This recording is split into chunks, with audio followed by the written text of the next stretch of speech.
What's up guys? Samahan nyo kaming gumala. Kasama ko si mama, auntie, mga pinsan ko, and then mga kapatid ko. Pasensya na guys kasi late ko na siya na-upload. Dito tayo ngayon kakain sa Manam Comfort Filipino. Napakasarap yung food nila dito. Kaso hindi kaya ng bulsa ko kumain dito.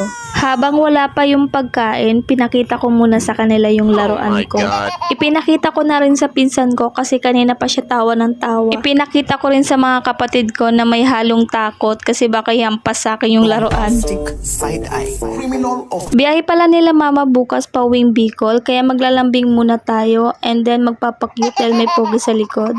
Pagkatapos namin kumain, next naman namin pupuntahan yung Binondo Intramuros Bridge. Meron kaming nadaanan na temple. Ito yung Lord ng pang-Chinese. Nakasanayan ko rin kapag nakakita ko ng ganito, nagpipray ako at nagsisindi ng kandila. Andito na kami sa Intramuros Bridge. Habang naglalakad kami, napansin ko konti lang pala ang tao dito. Para makapunta kami sa gusto naming puntahan, kailangan namin mag-over the backhoe. Nauna na sa amin si Auntie tumawid, kaya naman sabi ko sa kanila dahan-dahan lang kasi baka mali yung maapakan nila. Nakatawid na nga kami, napansin namin wala pa si mama at si ate. Ay, Diyos me, yung Marimar, napakabagal talagang maglakad tong dalawa. Pagkarating nila, nagtanong pa sila kung paano kami nakatawid. Sabi ko sa kanila, mag-over the backhoe din kayo. Nauna si mamang tumawid, kaya sabi ko dyan, dahan-dahan lang siya kasi baka mali yung maapakan kanya.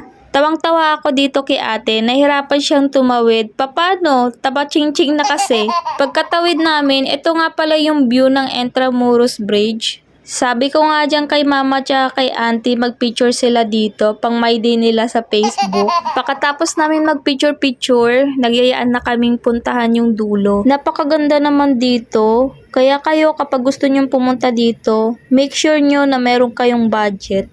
Para masulit nyo kasi meron din nagbebenta ditong mga damit, bracelet, mga bag. Pagkarating nga namin dito sa dulo, marami ng tao kaya nagyayaan kaming umakyat.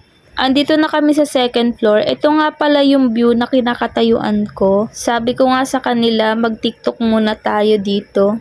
Dito sa second floor, konti lang yung tao kaya naman hindi kami nahiya mag-TikTok. Tawang-tawa nga ako kay auntie tsaka kay mama kasi napaka-energetic nila. Pwede na sila maging TikToker. Napaka-cute naman, parang gusto kong iuwi. Dahil wala kaming pantakot sa daga, ha, charis lang. Pagkatapos namin mag-TikTok, nasa baba na pala kami niyan. Pupuntahan naman namin yung maraming pagkain kasi bigla na kami nagutom.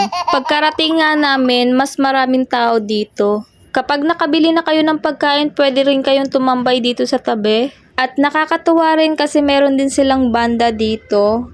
And meron din activities for a kid. Gusto ko sanang itry kaso yung height ko lang ang pambata pero yung muka pang matanda. Andito tayo sa tabi ng ilog. Ito yung view niya. Wow, ang ganda. Nakaka-relax. Bumili na pala yung kapatid ko ng pagkain. 3 shawarma tsaka french fries. Sinamahan niya na rin ng drinks. Ayan, tamang kain muna tayo sa tabi-tabi.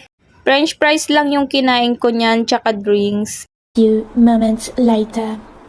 Pauwi na nga pala kami niyan, kailangan ulit namin mag-over the backhoe. Nahihiya nga akong tumawid dyan dahil nakapalda lang ako. Sabi ko nga dyan sa sarili ko, dapat pala nag-short na lang ako. Kaya sinabi ko sa nanay ko, tulungan niya ako para hindi dumungaw si Aling Juliet natin. Tawang-tawa nga ako dyan dahil pinagtitinginan kami ng mga tao. Hinayaan na lang namin tumingin sila dahil laking probinsya kaya kami. Kahit mataas pa yan, kaya namin akyatin yan. Hanggang dito na lang yung mini vlog natin. Thank you for watching.